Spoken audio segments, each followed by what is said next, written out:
Hi there, Pursuing Freedom friends, and thank you so much for being here with us today. I have a great episode for you with my friend Kathryn Tighe with Colorado Home Realty in the Arvada, Denver metro area of Colorado. And Kathryn and I randomly met via Instagram. I always joke that I stalk people on Instagram, but I do if I like the content they're putting out there and if I like their energy. And it just felt like Kathryn and I had a lot in common, so I couldn't help but reach out and introduce myself. And we met for a glass of wine, of course, and totally hit it off as I expected. And I'm just obsessed with her. Her energy is infectious. Her story is inspiring. And I know you guys are going to love to get to know Kathryn today. So with no further ado, Kathryn, tell us a little bit about your story. How, when, why did you get into this crazy business when you did? And we'll just kind of roll from there. Awesome. Thank you so much, Erin. It's great to share some time with you. I feel the same about you and appreciate you reaching out on Instagram. I think we met at Jerry Garcia Band. Oh yeah, that's right. The first time we love the same music, which is awesome. So now I know she's really my spirit animal in life and business. Always keeping an eye out for you at concerts. I love that. So I started in real estate 4 years ago. I'm from Littleton. I grew up here in Colorado and went to college for hotel and restaurant management. Didn't end up going down that path. I managed a hair salon. Started while I was in college in downtown Denver.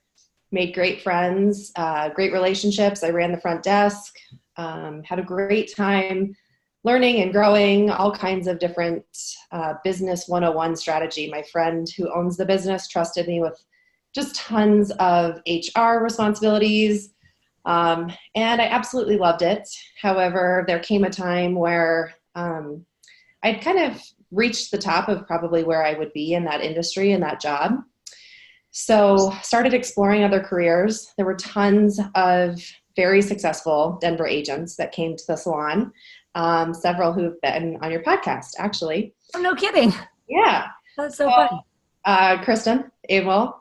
So yeah, love it. Been friends with her for years, and just started kind of picking a couple agents' brains and seeing if it felt and sounded like a career that I would enjoy.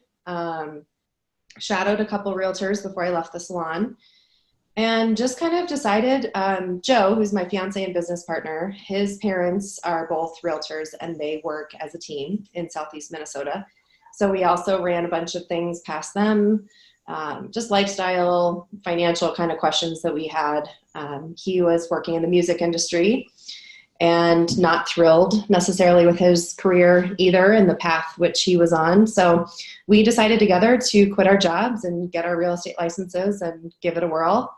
We had about a year of savings in the bank. And here we are 4 years later. Wow. That's one of the first stories I've heard about folks just cold turkey quitting their jobs and going for it. So how did that go? Like, tell me a little bit about the early stages, because most people listening, or maybe not, but if it's your first time listening, it was not pretty for me. I was flat broke a year after I went 100% commission. So that's why we do this podcast, to help other people avoid my... Yes. And I love that about you. I've read your book, and that was, I think, how we actually originally connected on Instagram, but very similar story. We struggled. It was very, very difficult. We had a good year production-wise, our first year in business, but we had no idea what we were up against. Financially, it tested our relationship in a lot of ways. We were renting a home at the time, and our lease didn't get renewed. So here we were with very little money and no income, needing to find somewhere to live. That's how we found ourselves here in Arvada, which I'm thankful for, but it was not in the plan at all. So it was wild, absolutely wild. But we've really built a solid referral-based business through trusted relationships and are really grateful for where we are. So I'd say the first year was, like you said, not pretty. Lots of doing everything that I possibly could to be in front of people that were talking about real estate, not realizing how long building that trust would take. So, I mean, I did everything. I did every free women's networking group. I did open houses every weekend. I was transaction manager for my first broker. Watching where his business was coming in from was very impactful. He was in a B&I group, and that certainly had an impact on my future and how we've chosen to grow our business. But really, we did everything we could. We were trying to stay consistent to who we were with our friends and family before we got into this. And that's something that's hugely important to Joe and I, is we never stopped going to concerts. We never stopped going to birthday parties and showing up for people and just staying in really close communication with the people in our lives. So let me ask you something, because you guys, you jumped in head first, which frankly, I think is the only way to do it. Everybody we've interviewed that tried to moonlight another full-time job and part-time real estate, they say, don't do it. I wouldn't do it that way. So I do think it's sink or swim, and it's like the only way to figure out what it really takes and is just to jump in head first. But with you coming from customer service and, well, managing a salon, I mean, what my guess is that, there's a lot of customer service involved. There's a lot of people skills involved. You're not only navigating the personalities of the folks that you're managing, the stylists, but then also all of the clients and everything else, and obviously organization skills and all that. But in terms of the selling side of things, which is really, I think, one of the biggest challenges that people in our industry encounter when they first get into real estate, is they come in with a passion to serve. They come in with a passion for the product, the real estate, the homes, et cetera, and they get stuck with the sales process. So did you guys feel like you came in with some kind of game plan for your sales strategy, systems, et cetera, so that you could have rapid success? Or did you get coaching right away, or were you winging it? Like, how did that look for you? Winging it. And we were blessed. I think probably the first 15 people that we helped through a transaction were personal friends. And whether they were then or they became super close personal friends through that process, the trust was there initially. So I never felt at the beginning, especially, that I was selling anyone anything. I still don't feel that way. Sure. I feel like I'm guiding people through a process and showing up for them and being in relation with them when they're going through what can be kind of like the gnarliest thing you go through. I mean, you're uprooting your entire life, moving everything that you own, essentially. Children, school districts, everything in people's lives are changing when they're going through real estate. And I try to show up for them in a relationship that can really be impactful. So I guide people through the process of real estate, but we never had a plan for sales. We didn't have a plan for even really goals to begin with. We didn't know what was possible. And are you goal setting these days? Big time. Yeah. Yeah. I am very driven by results.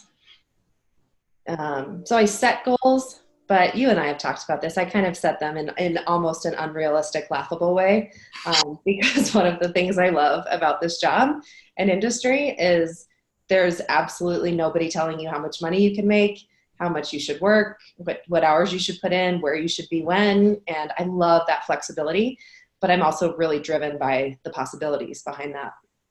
It is pretty incredible that we're in an industry that there is no limit.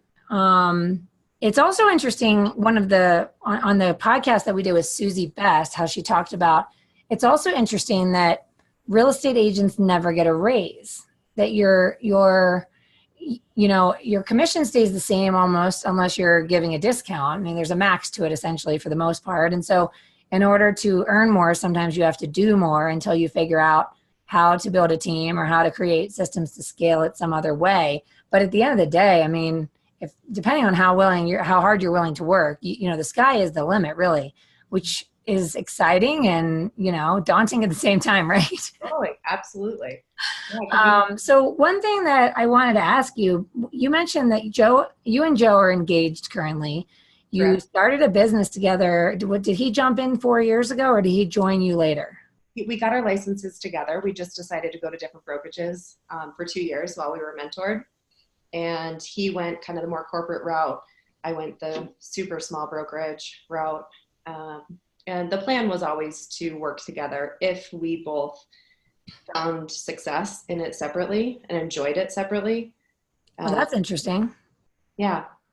And so what does it look like now from a dynamic? Do you guys, I mean, we always talk about the fact that everybody has different strengths, and not necessarily talking about weaknesses, but when I think about team building, partnership, hiring, whatever, it's always a journey, seeking how do we leverage one another's strengths, which tend to be different. So do you guys find yourself taking on certain responsibilities that match your personality? Like, is one of you more into the contracts and the other one's more into the belly to belly, face to face with the clients? Or do you both do a little of everything or a lot of everything? Yes to all of that. D, all of the above. We've tried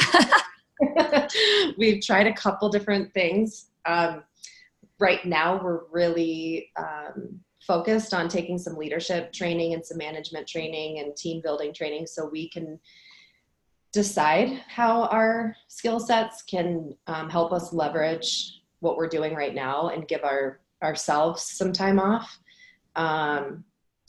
We both enjoy most every piece of the process. Now we're just working on kind of sharpening how we do things and streamlining some processes to be more efficient. I'm a person very kinesthetic. If I don't do something, I'm not always certain that it was done. And that can come across in kind of a controlling way. We also have an assistant that works with us. So the three of us are really partnering on how we communicate effectively, trust each other, and work together really efficiently. So, that's kind of the long answer. The short answer is Joe's super analytical. He's fantastic with inspection negotiations. He's extremely, extremely thorough, very thoughtful, really takes his time. Whereas I'm jump all in immediately, don't always think things through thoroughly. I'm a dreamer, more creative, but also with a very driven and have very high expectations of myself and other people. So yeah, we're still figuring that out, I think would probably be the best answer. But we know that we both love the business. We love working together. We love being involved in projects together. So whether that be community-based things, networking groups, we really love partnering together on all of that. Awesome. Well, you mentioned when you were talking with his parents who have been in real estate together for a long time, about financial lifestyle, et cetera. What is it about the way they're doing things that you guys are aspiring to model after? Do they also have a team? I mean, what is it about their lifestyle that was attractive to you too?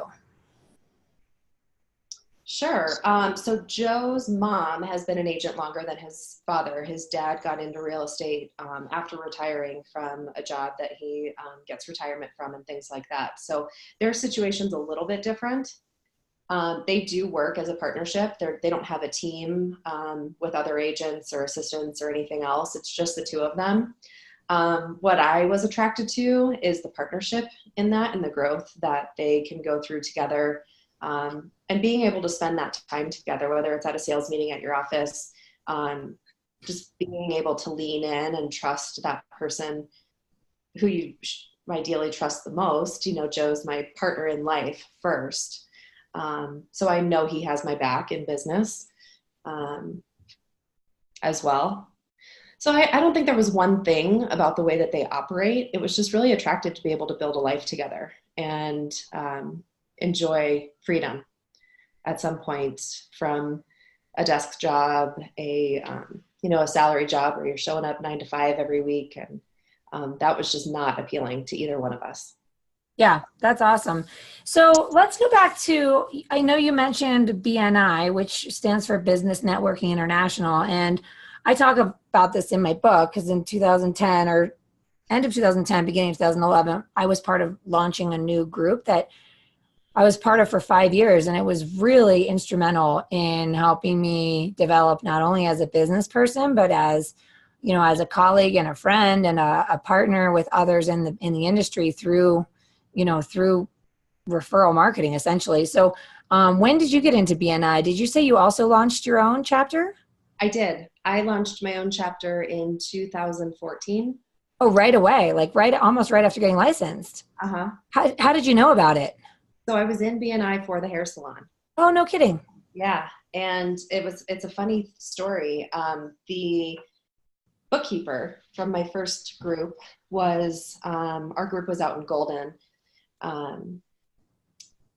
Just gave it as an example to the owner of the hair salon and I as one way we could grow our circle and hopefully get more people into the salon. So I started going and I just thought, gosh, I don't feel that comfortable here. I'm not the hairdresser. I was the manager. So I felt like not being the service provider, the support maybe wouldn't have been as strong. And that group of people took me in so tightly, and they're still great friends. The power that they showed me just to build the salon was incredible. So the broker that I worked for the first year is the agent in that group. And oh, wow. Yeah. I'll never forget it. He was my first one-on-one coffee meeting when I joined the group, and told him I was always kind of had an interest in real estate and just wanted to learn more about the industry. It was kind of at the time where I was starting to think about making a change. And he was very encouraging. So I think it was probably no longer than 2 months later when I quit the salon. Was in that group for a year. Then as I was transaction managing for him, for my broker, the first year I was working, seeing where the source of his business, it was BNI, file after file after file. So it was on my to-do list right when I started in real estate. I knew it would be impactful and provide those deep, strong relationships that Joe and I prefer. We didn't want to get into, buying leads or other sources of growing referrals. So it's been a huge player in our business. And well, that's what I was going to ask you. So in terms of building a database, so I mean, when I asked earlier about, sales and things like that, the main reason I asked that is because a lot of us get into this business, we take the test, we get licensed, and then it's kind of like, now what? Okay, like where do we start? And so I was curious did you leverage BNI to get your database going, or was it kind of like, were you also successful with reaching out to your sphere right away and saying, hey, I'm in real estate, and asking friends and family, to work with you when the time came? Or how did that all come to fruition, I guess, like to go from 0 to 60 like you did? I imagine that there had to be some sphere marketing and some of it, and a good portion of it BNI, but how did you get it all going? Yeah. Well, I think the easiest way to describe it, and I mentor new agents now, and what I always tell them is you have to be willing to do a lot of different things.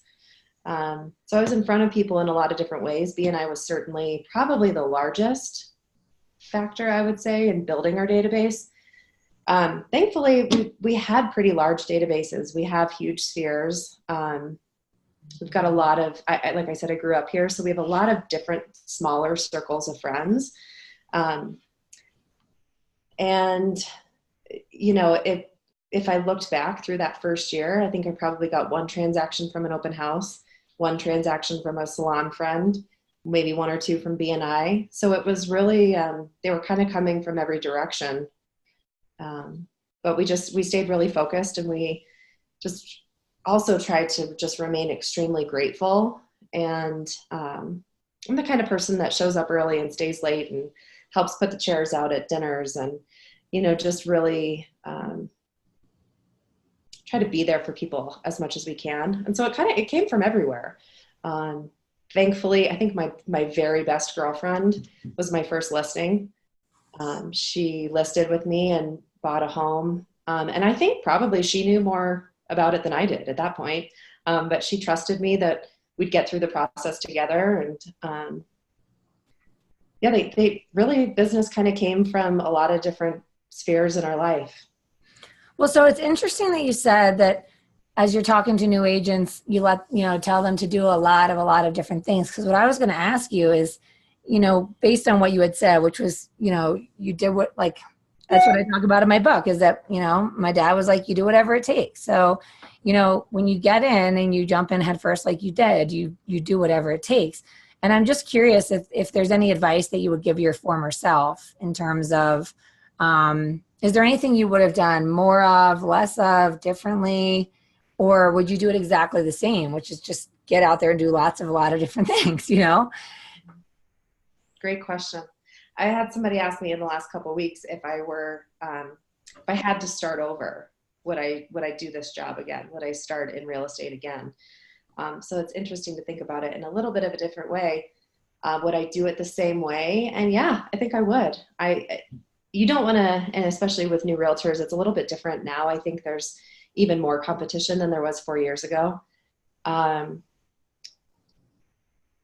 You don't want to tell somebody to waste their time, throwing spaghetti at the wall. But truth be told, if you're going to a free networking group for women, I went to one for about 1.5 years when I started. Not only did I get referrals to actual clients through that group, but I have women that I've met in that period that have joined my BNI group that have helped me grow in other ways. Sure. So yeah, I think there's nothing I really regret about how we started. I think maybe one thing I would love to tell myself is just to trust that we were doing the right thing, and have faith that it was all going to work out, because it's extremely challenging on your soul, really, when you're going through building something.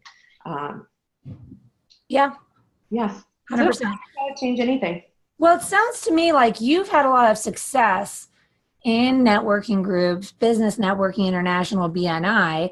And I definitely met folks over the years that have not had such success as you have. So you've been in 2 successful groups. You came from a successful group. You've launched another successful group. You've mentioned the women's networking group. And sometimes I hear folks talk about how they go to these things and nothing happens. They don't get anything out of it. It ends up being a waste of time, all this other stuff. So do you have any advice for either the naysayer or, or just somebody like who's ready to look for something like that? Like, what's the best way to make it impactful for you and also enjoyable? Yeah. I think that's the most important piece, is it has to be something that you enjoy. If you're forcing something when it comes to a referral group or a networking group or a chamber of commerce, that comes across if you're forcing it and uncomfortable, or if it's not in your comfort zone. So I think authenticity is the most important piece. You have to be comfortable wherever you are and whoever you're doing that activity with. I would also, one thing I think that is crucially important is that I started my chapter. So there's a lot of loyalty in my BNI group, as far as the work that was put in on the front end to help everybody else. Their BNI's philosophy is givers gain. The age-old saying of what you give in, you're going to get back. When you show up for people, they'll show up for you back. So for me, it wasn't necessarily about showing up and asking for specific buyer clients or specific referrals at first. It was showing up for those people and asking the other members of the group what I could do for them. If that meant going to a Tupperware party or a Mary Kay party, or just anything that they had going on in their life that I could help them with. I showed up 110%. I was there early, making the coffee, making it a good experience for other people. So I would say it's ideal if you can find a group of people that want to build something with you and see the same kind of potential that you see in that type of networking. It's very structured and it's very different than a happy hour, which is 100%. A great way to meet people. I'm hosting one tonight. I love them. I love being out in our neighborhood and meeting people and having a beer. But that is very different than a structured meeting every single week, where you're actively seeking to help other people grow their business. Well, I think that's it right there, though, is that you're actively seeking to help other people grow their business. And the issue that I see a lot of people have is that they go to these events, whether it's BNI or any other kind of networking event or referral group or leads group, whatever you want to call it, and they really show up with their fingers crossed, hoping that this is where they're going to get what they need. And so it's all about what I'm going to get and not about what I'm going to give. And in reality, they're looking for the silver bullet, right? They're looking for the solution to their problems instead of trying to be the solution to other people's problems, knowing that, what you give, you get. Have you ever read The Go-Giver by chance? Of course, absolutely. I love Oh my gosh. Well, if anyone's listening and you have not read The Go-Giver, then you just need to turn this off right now, go to Amazon and order it, because it's a game changer in life and business. And it's funny because when you talk about, I want to help other people succeed, et cetera, is that I often write when I'm working on my goals, like doing my business plan and I'm working on the goals for 2019, it becomes very apparent that, achieving my goals or me getting what I want or whatever you want to call it. And I mean me metaphorically, like all of us, right? Like getting what we want most often is a direct result of how many people we help achieve what they want. And not just how many homeowners I help buy a house or sell a house. It's more than that. It's how many people can I help succeed in life and business so that those closings, transactions, deals, et cetera, become a byproduct of this intention to serve. And that's enough. Like that's the whole strategy. That could be it. It doesn't have to be, there's no shiny object. It's just like, get out there and help every person you meet today and tomorrow and the next day and the next day. And then we'll never have to worry. Your business you'll never go out of business if you're doing life that way, right? Yes. And if you stop chasing the shiny objects, you'll have time to do other things as well. Self-care is huge, things that a lot of people in our industry put on the back burner while they're working their tail off, chasing leads and doing all kinds of things that to me are unnecessary. It also leaves you that time to take the morning off and do something for yourself. Yeah, 100%. So one of the things I wanted to ask you about, when you're working in that environment of the BNI group, what are some suggestions that you have to more specifically, you mentioned like if someone's having a party, you go, but when you're getting together with someone one-on-one and you talk about, I want to help you grow your business, how does that play out when you're meeting with folks? Because again, I think a lot of people in our business get stuck because they go to the coffee appointment thinking I'm checking a box on my list of what I need to do to succeed. Right. I need to see people. I need to see the people and make the calls and do the notes, right? So it's like, I'm going to go see someone, I'm going to check the box, and then I'm going to get business out of that. So how do you help the other members of your group adopt the philosophy that don't show up to coffee thinking this is going to save the day for you. Show up to coffee thinking you're going to save the day for somebody else. Like, do you train your members of your group to think that way? Because it comes naturally to you. And that's something I think that cannot necessarily be taught with words. It's something you have to lead by example with. And truly, people are in awe when they see a different kind of connection and a relationship coming out of a possibility. Somebody that joins a BNI group doesn't necessarily have the background. They're walking into it blank slate. Maybe they have a different story in their head about what networking groups should be like, and I'm going to pass out as many cards as I possibly can. And you're exactly right. That's not going to bring in tons of business. It just isn't. So I try to be really creative and start with a deep connection. Nobody refers anyone that they wouldn't send into their mother's house to paint their bathroom or fix their water heater. So it's important to me that the people that are in my group are people, that's kind of my filter. Would I send this person into my mother's house? The connection is, I think, just the absolute most important piece. Not all humans are going to get along. You're not going to love anybody in any group that you're in. But if you can sit down with somebody and strategize, let's say, your husband might be a plumber. You would never use the plumber in your group because obviously your husband can do the plumbing at your house. We'll sit down and find creative ways that the two of you can partner and bring in new business to each other. There's so many examples. I always say B&I is so much like your reticular, what's that thing called in your brain? Oh, Activating yeah. system. I know exactly. Something activator, Like RSA, something. you want a BMW and then you start seeing them everywhere. Yes, 100%. Yeah, it's when you connect and truly enjoy being around somebody who's in your group, the opportunities to refer them show up. Well, the reason I was asking is because one of the things that we thought some of the folks in our group thought about as we were building our group from the ground up was that the idea that some industries very naturally are exposed to opportunities for personal and professional development, coaching, and specifically in the real estate industry, it's almost, in our face. We're always seeing opportunities to get more training, more coaching, whatever we need to grow our business or grow, our personally, we can find it. And that's not the case in all industries. A lot of people become self-employed because they're passionate about their craft, but never necessarily had any business training. So they just, they got business cards made and they started spreading the word, and they're amazing at what they do. And therefore they become successful, but they've never been given the training on, hey, did you ever think that if you tell your clients that you have resources above and beyond what you get paid to do, they will think of you when they need anything. And then they'll certainly think of you when the opportunity arises to refer you. So we did a lot with our group where we were like, if anybody wants to come once a month outside of the weekly meeting and just talk shop and talk strategy and business planning and all that kind of stuff.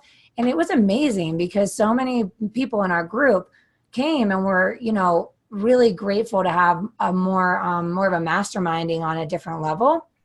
And I left my group in 2015, and like you, I'm still good friends with everybody that was in that group. And I mean, if I saw them, it would be like they're like a family, after many years. But I think it's interesting because, like, you can come into a group like that with no training, and you can develop inside that group. You can develop as a person and a business person, like you mentioned with the women's group, right?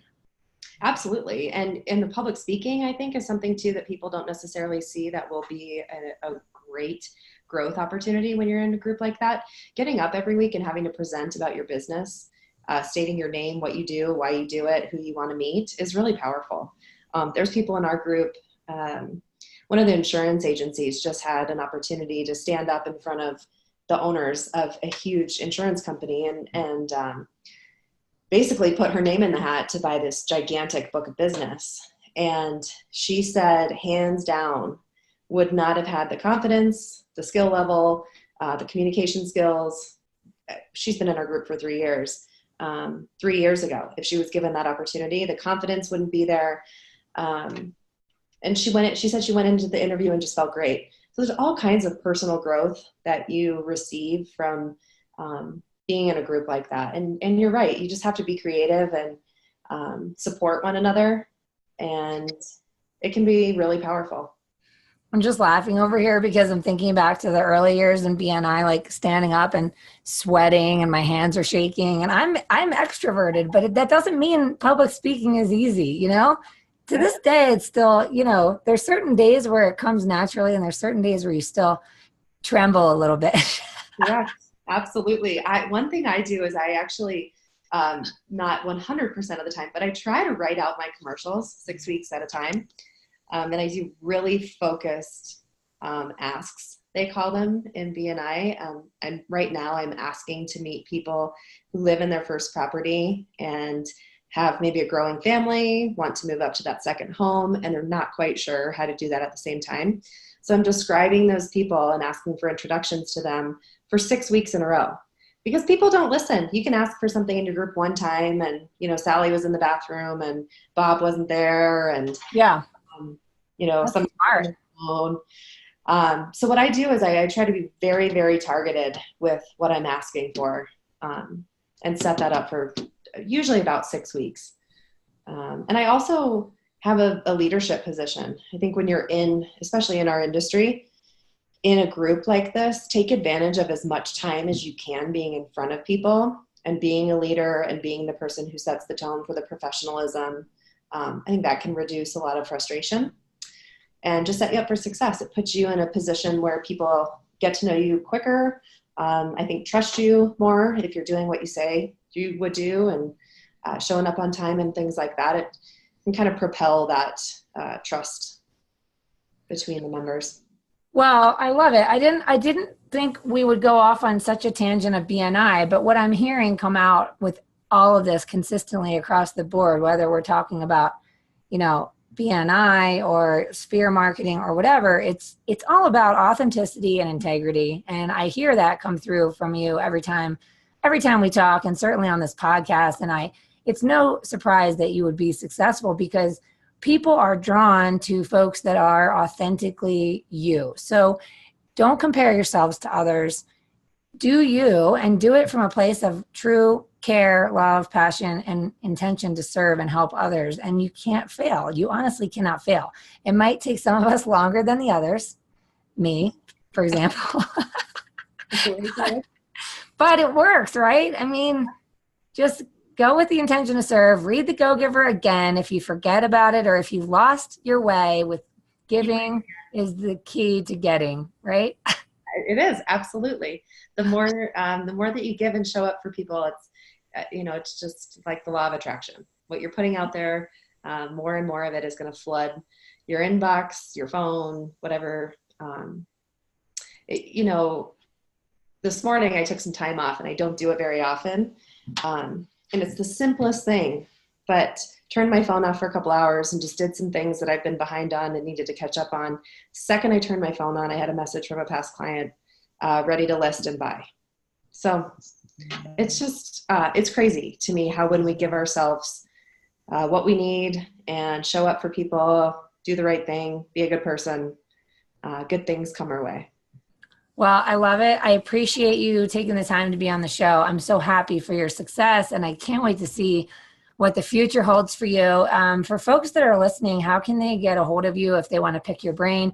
Kathryn, by the way, also helps folks get new BNI chapters off the ground in the Denver metro area. So I'm sure that people would love to contact you. What's the best way to get in touch? Sure. Thank you so much for having me. I have loved getting to know you and look forward to more of that. Best way to reach me would just be probably my cell phone, which is on our website, kathryandjoe.net, Kathryn at coloradohomerealty.com, or just shoot me a text or phone call too. I love meeting new friends. I love strategizing with other agents and learning how other people are being successful and growing their businesses. Hashtag super nerd like me. No, we geek out on this stuff. We could go all day. Good, we could. I have to sell some houses though. All right, let's get back to work. All right, well, thanks again. It was so awesome seeing you and chatting with you. I think you're amazing, and I wish you massive happiness and success as we continue on this journey. Right back at you. You're amazing. Thanks for everything you do, and have a really good day. Awesome. Have a great day, everybody. Thanks again for tuning in.